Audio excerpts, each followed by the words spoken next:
Mejor hablar en M24.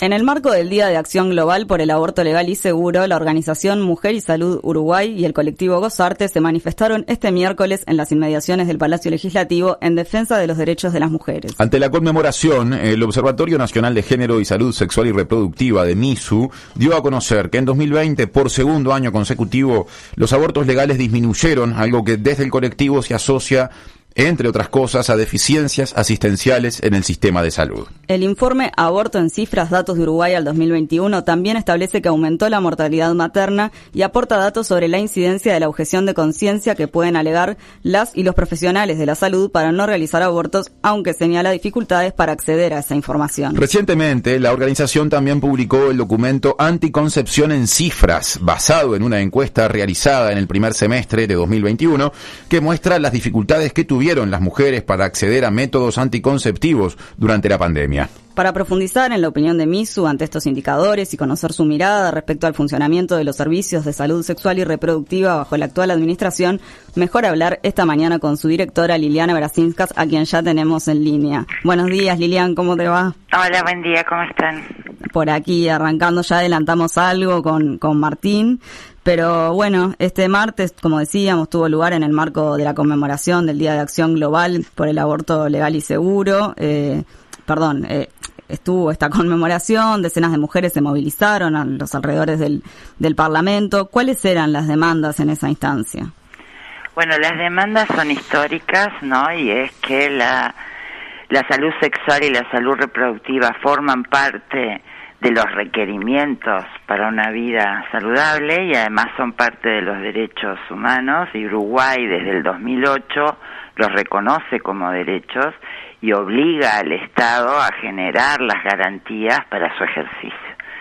Esto tuvo un impacto en lo que es el sistema de salud y fue virar de los históricos programas materno-infantiles que solo ubicaban estos requerimientos en la maternidad hacia una política integral de salud sexual y reproductiva que progresivamente fue incorporándose a la reforma del sistema de salud, y desde el 2010 anticoncepción, control de embarazo, parto y puerperio, atención del aborto, atención de la violencia intrafamiliar y sexual, la atención del VIH, ITS y la atención de adolescentes tiene que estar en el sistema nacional y debe ser provisto por instituciones públicas y privadas. Desde entonces estamos monitoreando estos servicios porque, como cualquiera sabe, tener una ley no alcanza para que eso mágicamente cambie la situación. Si no hay recursos, si no hay prioridad política, si no se establecen claros objetivos y metas, la ley en sí misma no logra alcanzar a quienes requieren de estas prestaciones, que es básicamente todo el mundo que tiene vida sexual. Uh-huh. Entonces, por lo tanto, cuando comienza la pandemia, además, desde la Comisión Interamericana de Derechos Humanos, en febrero del 2020, se emite a todos los estados una serie de recomendaciones para atender durante la pandemia, donde su recomendación 53 es que la salud reproductiva debe ser atendida en emergencia sanitaria por COVID, porque desatenderla tiene costos mucho más graves y a más largo plazo. Uh-huh. Por lo tanto, por eso el 28 de mayo pasado, el año 2020, la primera movilización que se hace en plena pandemia es justamente la movilización de mujeres que decidimos que fuese Recreando el cuento de la criada de Margaret Atwood, donde anuncia una distopía cuando se instalan gobiernos que realmente son violentos, autoritarios, no reconocen a las mujeres ni a las disidencias como sujetos de derechos y que las ponen al servicio de sus intereses y necesidades. ¿Por qué nos seguimos movilizando? Porque 18 meses después de haber alertado a todas las autoridades, haber mandado información, haber solicitado reuniones, habernos reunido con las comisiones de salud de ambas cámaras del Poder Legislativo y haber sido recibidas por el directorio de ACE, no hubo respuestas. no hubo anuncios, no hubo ninguna intervención y la única respuesta que tuvo el Ministerio de Salud Pública que como no hay denuncias, todo funciona bien. Uh-huh. Bien, con respecto a cómo funcionan las cosas y mucho más, es importante citar por lo menos algunos pasajes, algunas cifras y algunos temas que se plantean en uno de los informes mencionados en la introducción. Título: Aborto en cifras, datos de Uruguay al 2021. La página web, por ejemplo, de MISU permite acceder para quien quiera profundizar. Justamente en ese informe, una de las primeras cosas que se pueden leer es la constatación de que hace 2 años se reducen los abortos legales. De acuerdo con el relevamiento de datos que se basa en cifras del Ministerio de Salud Pública, en 2020 se registraron 9.915 abortos legales, 295 menos que en el año anterior, lo que representa una caída de 2,9%. ¿Qué se puede deducir a partir de esos datos, Lilian? Bueno, en principio lo primero que hay que decir es que necesitamos más información para poder tener alguna señal más clara, ¿no? Lo que suban o bajen las cifras hay que vincularlas con los contextos y las situaciones, ¿no? También ha bajado la fecundidad, o sea, una primera explicación es que también ha descendido la fecundidad en el país, sí, y estamos por debajo del número de reposición, ¿no? O sea, claro. Pero esto ya es una tendencia que viene de años, o sea que una de las bajas puede explicarse porque hay menos situaciones de embarazo. Lo que se coteja y lo que da necesariamente a revisar cómo se acceden, por ejemplo, a métodos anticonceptivos. Ustedes planteaban que también nosotros hemos monitoreado este año cómo se accedió a los métodos anticonceptivos y tampoco fue esta una prestación que estuviera al alcance de los requerimientos y necesidades. O sea, por lo tanto, la explicación en sí misma hay que indagar mucho más. Porque si bajaron porque no se requirieron abortos, perfecto. El problema es si bajaron porque el sistema de salud no atendió a todas las personas que lo requirieron. ¿Y hay motivos para pensar eso? Bueno, uno de los motivos que tenemos nosotros el año pasado también lo advertimos, es que MISU no da servicios, sino que hace monitoreo de políticas públicas, pero el año pasado llegaron 150 mujeres a las cuales el sistema las expulsaba. Y este año, en lo que va de este año, ya van 120, o sea que montamos la red de acompañamiento feminista en aborto justamente ante esta situación y en estos 18 meses hemos tenido 270 mujeres, 6 de cada 10 que no quedaron cubiertas por el sistema, porque estaban fuera del plazo, porque eran migrantes, porque no sabían de las condiciones, porque se les demoraron las consultas y dejaron fuera el plazo, porque viven en localidades con 100% de profesionales objetores. O sea, a mí una de las cosas que me impactó es de los 300 casi casos menos que registran de aborto legal, 150 personas ese año llegaron a MISU reclamando que no las estaban atendiendo. Ahora vamos a profundizar en algunos de estos motivos que mencionabas.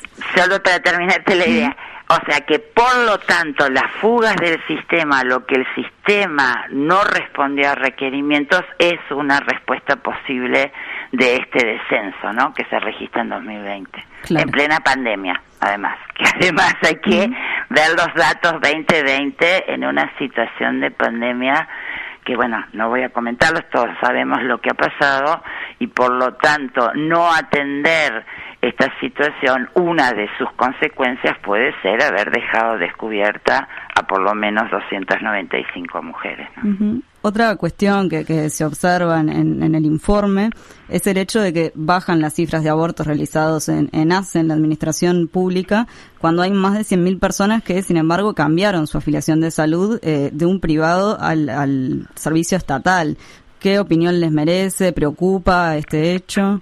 Bueno, eso también deberíamos cotejarlo con mayor información. El sistema de salud debería tener mayor preocupación en saber cómo las personas de mayores bajos recursos o que tuvieron que emigrar al sistema público o porque quedaron desempleadas o porque no les alcanzó la reducción de los ingresos, no permitió sostener una afiliación al sistema mutual, ¿cómo puede ser que se trasladan 100.000 personas y las cifras no varían y sigue siendo mayor el número de interrupciones que se realizó en lo mutual? Por lo menos debería preocuparse, ¿no? Por lo menos deberían tratar de indagar. El gran problema es que la lectura es no hay problemas y simple y llanamente se plantea como una buena noticia el que se redujeran los abortos.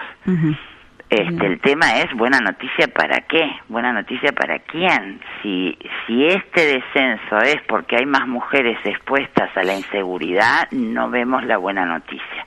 Y en todo caso debería haber una preocupación por tratar de indagar mejor o por establecer un sistema de salud y de información mucho más robusto, particularmente en estas condiciones en donde la precarización de las situaciones y el incremento de personas en una situación de mayor vulnerabilidad deberían prender señales, ¿no? Hablabas hace 2 minutitos, como uno de los motivos por los cuales algunas mujeres asistieron a MISU, el hecho de la objeción de conciencia, ¿no?, de las y los profesionales, y el informe establece que en 1/3 de los centros asistenciales, de los que se tienen cifras, porque no hay cifras de todos ellos, la mitad o más de la mitad de las y los profesionales no practican abortos por alegar objeción de conciencia. ¿Cómo incide esto en la práctica? ¿Qué observan ustedes? Bueno, nosotros desde MISU fuimos la primera organización que pudo conseguir cifras de cuál era el nivel de objetores después de aquel porcentaje que se dio en los 2013, que había un 30% de objetores, ¿no? Que nunca supimos de dónde sale la cifra. Y en el segundo periodo de gobierno frente amplista se habló de un 40%, pero lo cierto es que nosotros indicamos desde el 2013 que varias localidades íbamos detectando, porque acompañamos la implementación de los servicios CIB en 10 de 19 departamentos del país, y empezamos a encontrar primero que había profesionales que negaban dar el servicio no por razones estrictamente filosóficas o religiosas, ¿no?, sino que no lo daban o porque no se sentían preparados o porque era una práctica estigmatizada o porque realmente no les redituaba económicamente. Esto ya lo dijimos en el 2016, luego que del Tribunal Contencioso Administrativo se obtiene un fallo dado a profesionales objetores que reclaman que no se puede conocer la lista de objetores porque es confidencial. Esto determinó que desde 2016 nosotros desde el observatorio no pudimos seguir relevando esta información cuando ya habíamos descubierto en Paysandú que un profesional había objetado en el sistema público pero lo estaba haciendo en el privado. Cuando sucede esto, solo podría tener la cifra de objetores la JUNASA, la Junta Nacional de Salud, dado que las instituciones tienen que hacer una declaración jurada anual del funcionamiento de estos servicios, donde deben decir cuál es el porcentaje de objetores que tienen, y el Ministerio de Salud Pública. Sin embargo, desde entonces, en solicitudes de acceso a la información, los hemos venido solicitando desde 2018, y la última respuesta del Ministerio de Salud Pública fue que no tienen mecanismo de registro alguno para poder controlar ese dato. ¿Y MISU ha recibido denuncias, más allá de los pedidos de acceso a la información, de esto de médicos, de médicas que realizaran abortos en el sistema privado y no en el público? Denuncias no, porque no podés tener, o sea, denuncias no tuvimos. Bueno, me refiero de una forma informal, no si se ha planteado esto por parte de... No, lo que sí hemos recibido y particularmente se ha agudizado en este año y medio es los relatos de mujeres que han solicitado los servicios y se han encontrado con profesionales que muestran imágenes ecográficas, que tratan de poner mayor tiempo de embarazo que tratan de interferir en la decisión diciendo de alguna manera que lo mejor es seguir el embarazo y dar en adopción, cosa que también está prohibida por ley. Nadie puede interferir en la decisión, de ninguna manera, ni para que haga una práctica ni para la otra.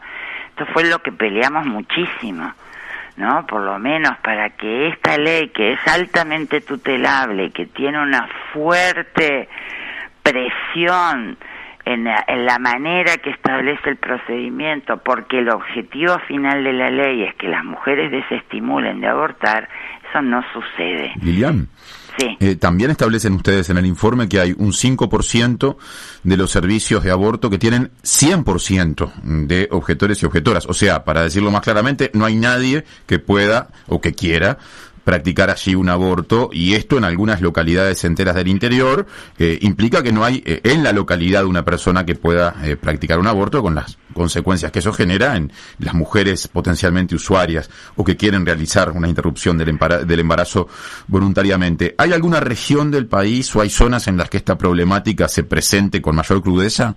Mira, nosotros hasta el 2016 habíamos detectado que Mercedes en Soriano, Yun en Río Negro y en Rocha Castillos tenían 100%. Y ahora, con la información que recibimos, se suma el Hospital Público de Cerro Largo en Melo, Carmelo en Colonia, y se sostiene el de Mercedes en Soriano. Uh-huh. O sea, y estás hablando de los hospitales, ¿no? Claro, del hospital de ACE principal de referencia de cada uno de esos lugares, estamos hablando. Exactamente. Y ahora, y esto es algo que estamos tratando de confirmar, una de las profesionales que habíamos detectado objetoras en Canelones y que además cumplió con una serie de irregularidades intentando interferir en el proceso legal de una mujer, aparentemente fue nombrada responsable de los servicios de salud sexual y reproductiva de ACE. Esto ya sería extremadamente grave, ¿no? ¿Para Canelones o en un cargo de rango nacional? De rango nacional, aparentemente. Ajá, no es algo, por cómo lo planteás, que esté ya, Estamos indagando, estos son trascendidos que nos llegaron y estamos indagando. De ser así, esto sería muy grave. ¿Quién es la funcionaria, de quién se trata? No voy a nombrar hasta que no lo tengamos absolutamente claro. Durante esta parte de la conversación, de la entrevista acerca de la objeción de conciencia, lo mencionó Sofía, se presenta esta cuestión de que hay algunas personas que están dispuestas a practicar un aborto teniendo actividad tanto en lo público como en lo privado, ¿no? Hay profesionales de la salud que de repente lo hacen a nivel privado, pero no a nivel público. Capaz que algo mencionaste y se me escapó, pero ¿cuál sería la explicación si es que surge por detrás de ese fenómeno? ¿Es una cuestión económica? ¿Cómo hay que entender eso? Bueno, hay muchas veces una cuestión discrecional, ¿no? La objeción de conciencia no se puede hacer, más allá que en Uruguay existe algo que es bastante raro, que es la objeción de conciencia parcial. Un profesional puede decidir no intervenir en todo el procedimiento, ¿no? Desde lo que es la primer consulta, luego la consulta con el equipo interdisciplinario, luego la consulta después de los 5 días de reflexión donde se da la medicación, o la consulta de control posaborto. O sea, un profesional puede elegir no participar en ninguna de esas instancias o no participar en alguna. Obviamente nunca participan en el IB3, donde se prescribe la medicación para abortar en el 98% de los casos, ¿no? Eso hace algo muy difícil de entender, porque además es muy lábil las condiciones a las cuales un profesional resuelve que no va a dar la prestación de un servicio que obliga a la ley, ¿no? Mientras a la mujer se les exige todos esos pasos, con el profesional alcance que firme una declaración en su institución donde trabaja para que se lo exonere de la participación. Esto ya de por sí es muy frágil, ¿no? Estamos hablando de que al mismo tiempo que se le respeta el derecho a un profesional a no ejercer una práctica de acuerdo a sus creencias y valores, tengamos en cuenta que hay una persona que requiere un servicio de salud que no está siendo atendida, ¿no? Esto hay que tenerlo en cuenta cuando se defiende el derecho del profesional.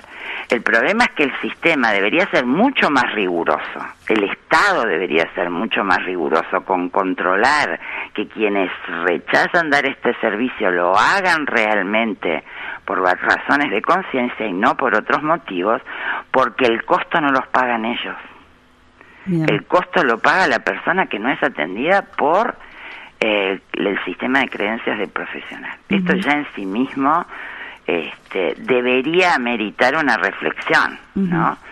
A una mujer que está respaldada por la ley se le ponen toda esta serie de exigencias porque el legislador decidió que es la manera mejor de controlarla para que no abuse de la práctica, pero al profesional per se le cree que puede rechazarse a dar un servicio sin indagar mejor por qué no lo hacen. Hemos encontrado, Martín, profesionales que decían que ellos después de las 10 semanas ya no lo hacían.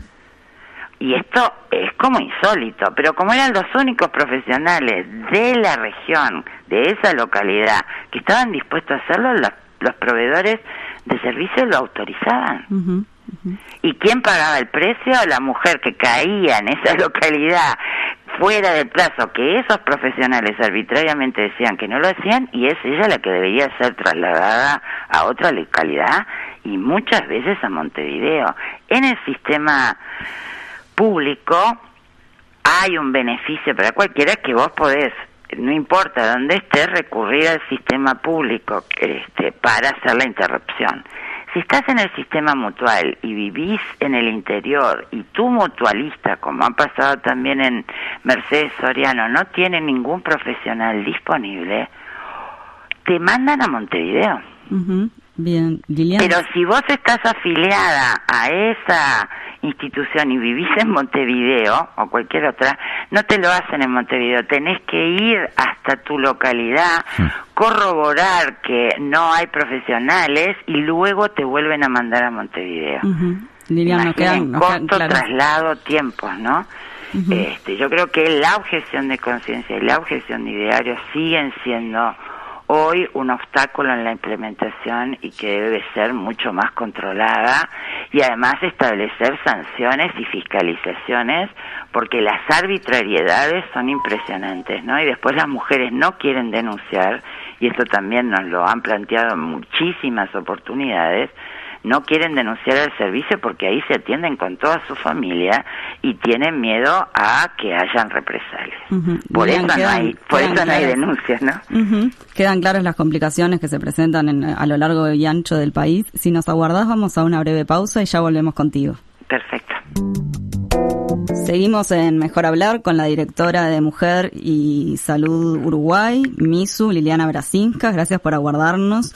Hay otro tema que queríamos abordar contigo, es el vinculado a la natalidad. El ministro de Salud Pública, Daniel Salinas, aseguró que elaborará un programa para fomentar justamente la natalidad, y también el senador y líder de Cabildo Abierto, Guido Manini Ríos, anunció en agosto que próximamente su partido presentará algunos proyectos para aumentarla.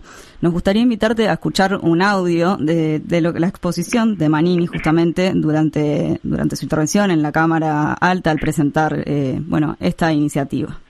Nosotros nos hacemos una pregunta cuya respuesta todos sabemos. ¿El demográfico no es acaso el mayor problema que enfrentará nuestro país en las próximas décadas?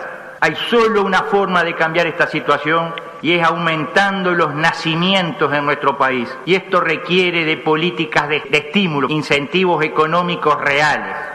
¿Qué significan para MISU este tipo de iniciativas y de incentivos que plantea Manini Ríos?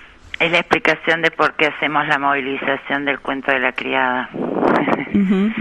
Esto en principio es un rasgo clarísimo de mentalidades autoritarias, ¿no? Baja o sube la natalidad y a un político se le ocurre incentivar o desincentivar la natalidad. Esto pasó antes de la década de los 90 en el mundo. Las políticas de desarrollo que estaban estrictamente pensadas en desarrollo económico tenían una fórmula. Vos querías mejorar tu situación económica en el país y pasar a unas mejores condiciones de desarrollo, la fórmula era bajar la población pobre.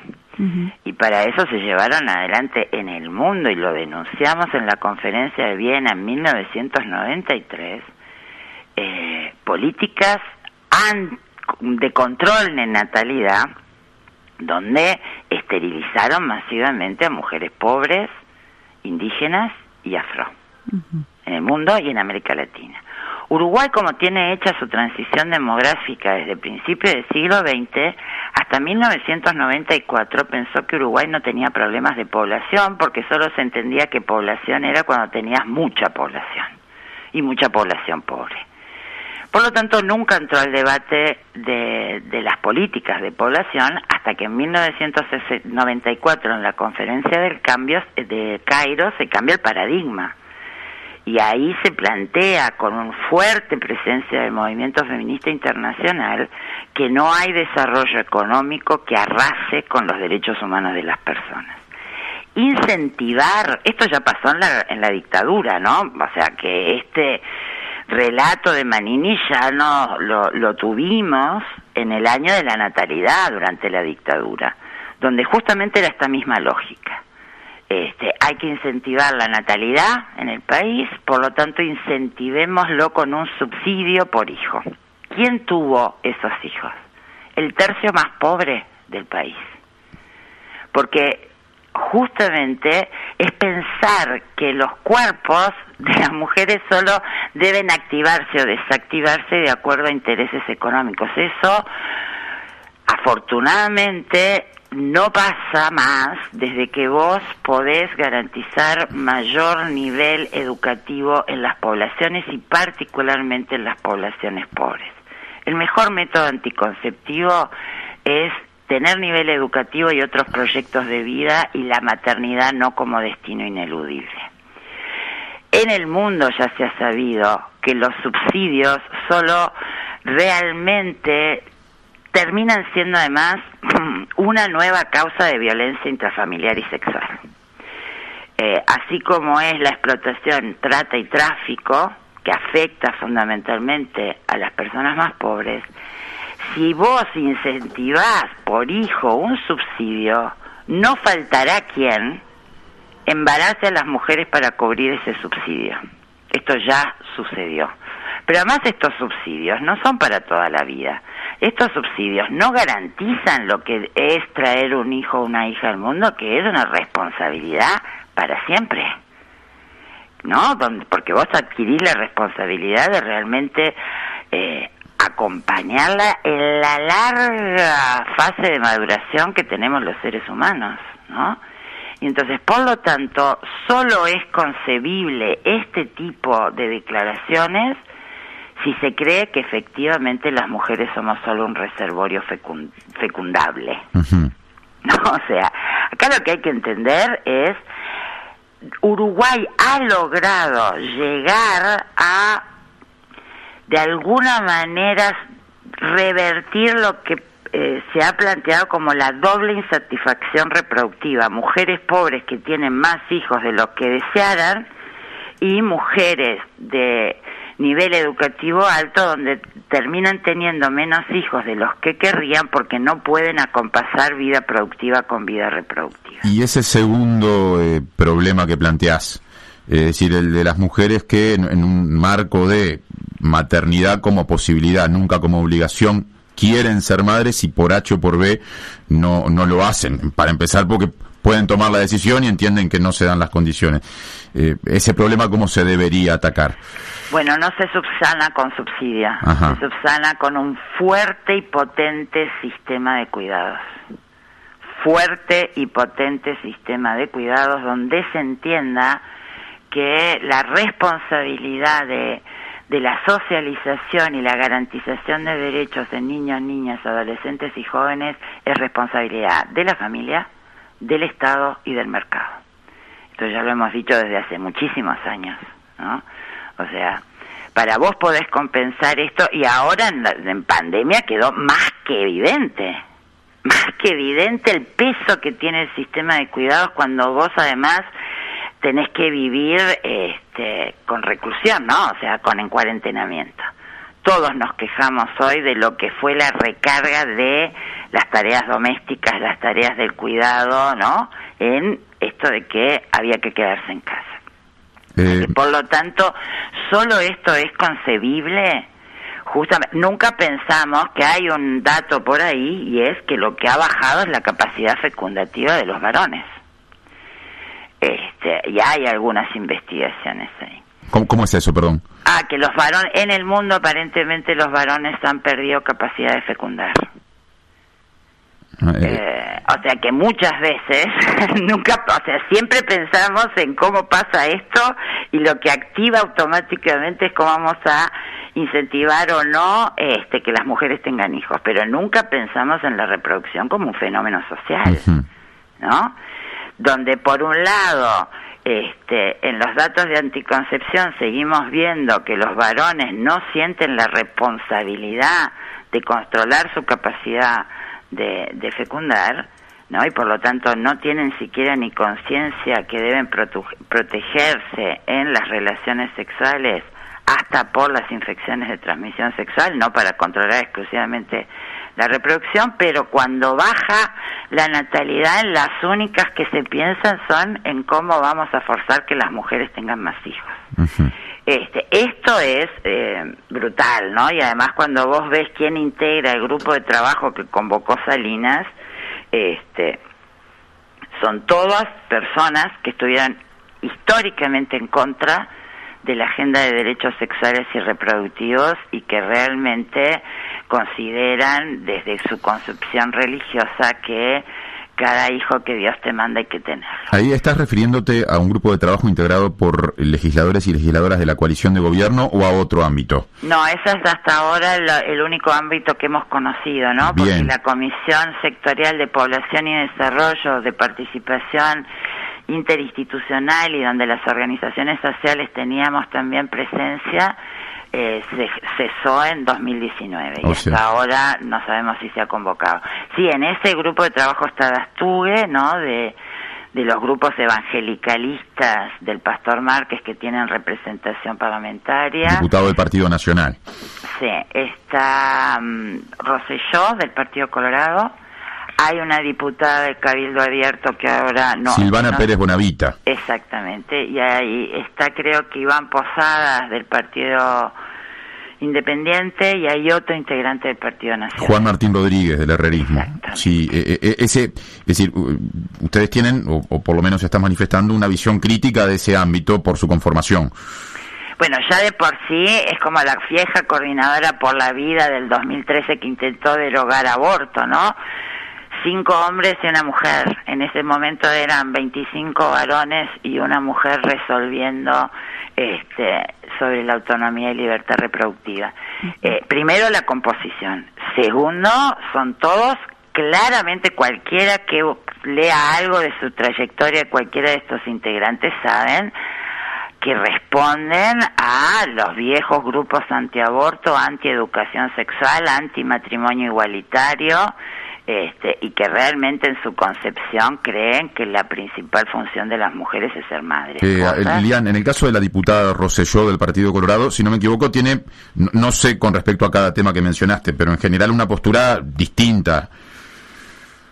Bueno, no sé hasta dónde, no sé cuáles han sido sus posturas distintas, pero en sus declaraciones realmente no adhiere precisamente a los preceptos básicos de los derechos sexuales y reproductivos, ¿no? Recuerdo simplemente un par de antecedentes. En el caso del matrimonio igualitario me consta que es una persona que no tiene discrepancias, y Rosselló había en su momento presentado un proyecto de ley vinculado al acceso a una canasta asociada a digamos a necesidades para la menstruación y productos conexos, digamos. Vos insistís con que de todos modos no está alineada, por lo menos con la lectura o con la línea que vos defendés. Sí, que no la defiendo yo, El Uruguay está comprometido como Estado. Esto es responsabilidad de Estado. Cuando el país firma convenciones tratados y conferencias del sistema de Naciones Unidas, queda obligado a cumplirlas.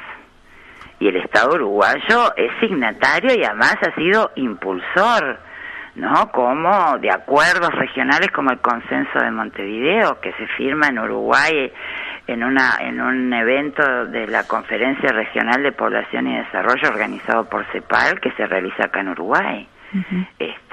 Acá no es una cuestión del que a mí me parece. Primero esto es una larga, sí, y yo formo parte de un movimiento histórico que ha llevado adelante esta agenda, porque el sufrimiento y el padecimiento que significa que incrementen las muertes evitables, como son las muertes que se producen por embarazo, parto puerperio y aborto, me parece que resiste agenda, ¿no? Resiste archivo, lo venimos trabajando el mismo tiempo que ha sido la reconstrucción democrática de este país, desde 1985. Lilian, Segundo, esto es... Y hemos sí trabajado junto a organizaciones regionales e internacionales para demostrar lo que significa y quién paga el precio de actuar en contra de estos derechos. Uh-huh. Y además el Estado, esperemos que siga siendo un Estado democrático que no cambia sus responsabilidades y compromisos asumidos en el campo de los derechos humanos por el signo político de quien gobierna. Uh-huh. Esto es un retroceso en el campo general de los derechos humanos, ¿no? Usted, Martín, vos te consta lo que ha significado que se reconozca que las personas tenemos derechos por ser personas y no se pueden vulnerar porque por a quien ames, porque decidas, por el tipo de familia que conformes, por la forma que decidas vivir tu sexualidad. Y esto ha sido una pelea enorme. Por lo tanto, a mí lo de los productos de higiene está todo bien, pero es como un saludo a la bandera si después integras algo que incentiva la natalidad de mujeres porque te bajó la población activa en relación a la pasiva. Uh-huh. Esto es la esencia de usar cuerpos en función de intereses económicos. Lilian, no quisiéramos cerrar sin consultarte por el otro informe que publicó recientemente. No te oigo, perdón. Que no quisiéramos cerrar sin consultarte por el otro informe que publicó recientemente MISU, titulado Anticoncepción en Cifras, basado en una encuesta, tenemos entendido, realizada en el primer semestre de 2021, precisamente sobre el uso de anticonceptivos en Uruguay. ¿Cuáles fueron, tenemos pocos minutos, pero bueno, cuáles fueron los principales hallazgos? Bueno, uno de los principales es que el 86% de las mujeres que respondieron a la encuesta era abierta online para personas residentes en el país entre 15 y 49 años. Tuvimos más de 1.600 y pico de respuestas, pero solo el 5% fueron de varones. Esto ya es una señal. De esas mujeres que respondieron, 86% usan métodos anticonceptivos. Esto es consistente con mediciones anteriores que hizo UNFPA en 2015, el Fondo de Población de Naciones Unidas, que le daba 83, y otro estudio que nosotros habíamos hecho en el 2011 que daba menos de 83%. O sea, las mujeres están usando métodos anticonceptivos porque realmente quieren vivir su sexualidad independientemente de consecuencias negativas. La mayoría de ellas usa anticonceptivos orales. Cuando le preguntamos dónde adquiría esos anticonceptivos, teniendo en cuenta que hoy la anticoncepción desde 2010 es prestación obligatoria en los servicios de salud público y privado, nos encontramos con que la amplia mayoría había comprado los métodos anticonceptivos en farmacias comerciales, con dos consecuencias rarísimas. Una de ellas es que en tu sistema de salud, si es ACE, vos podés acceder a una cuponera de 13 blister de anticonceptivos orales por un año gratuitamente, y en lo mutual lo haces, esa cuponera, por el costo de ticket medicamento. Sin embargo, y eso no te sale más de, como mucho, 50, 70, 100 pesos. Pero si vas a comprar un blister a la farmacia, te puede salir entre 300 y 500 o 600 pesos. ¿Por qué las mujeres gastan 13 veces más que lo que obtendrían en un sistema de forma gratuita o a bajo costo. Bueno, el problema fue que muchas no obtuvieron las consultas durante pandemia para anticoncepción. Muchas creyeron que no estaban funcionando. Descontinuaron muchas veces los tipos de pastillas que estaban tomando. No estaban las que en la farmacia de la institución proveedora, las pastillas que había recomendado su profesional. O realmente dejaron de tener cobertura de salud porque perdieron trabajo. Por lo tanto, han pagado, y además el incremento del precio de las pastillas estuvo casi a veces 7 veces por encima del índice de precios.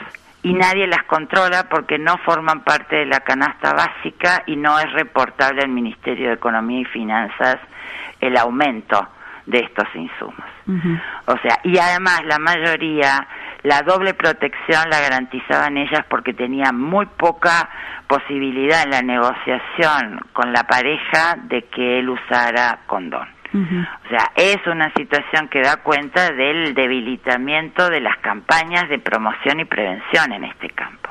Esto va acompañado también con otro dato que estamos tratando de indagar y es cuál va a ser los programas de educación sexual que se van a brindar en esta gestión de gobierno, porque se descontinuó el Programa Nacional de Educación Sexual, la comisión del Programa Nacional, en febrero del 2020, uh-huh. Antes que asumiera esta nueva administración, y hasta ahora no ha sido llamados los cargos ni está funcionando la comisión. Por lo tanto, sí tenemos un déficit donde aborto es la punta del iceberg, pero toda la situación de salud reproductiva y por lo tanto el deterioro de la salud sexual ha sido parte de los efectos también que se agudizaron durante este año y medio de pandemia. Bien, Lilian, seguramente vamos a volver sobre estos temas, así que Liliana Brasinskas, directora de Mujer y Salud Uruguay, te agradecemos por esta mañana con Mejor Hablar. No, muchísimas gracias a ustedes porque el esfuerzo es enorme y no siempre podemos lograr que se preste atención a esta situación y a estos datos, así que les agradecemos infinitamente su disposición a divulgarlos. Bien, bueno, hasta la próxima, Lilian. 97.9 FM Montevideo. 102.5 FM Maldonado. Escucha distinto.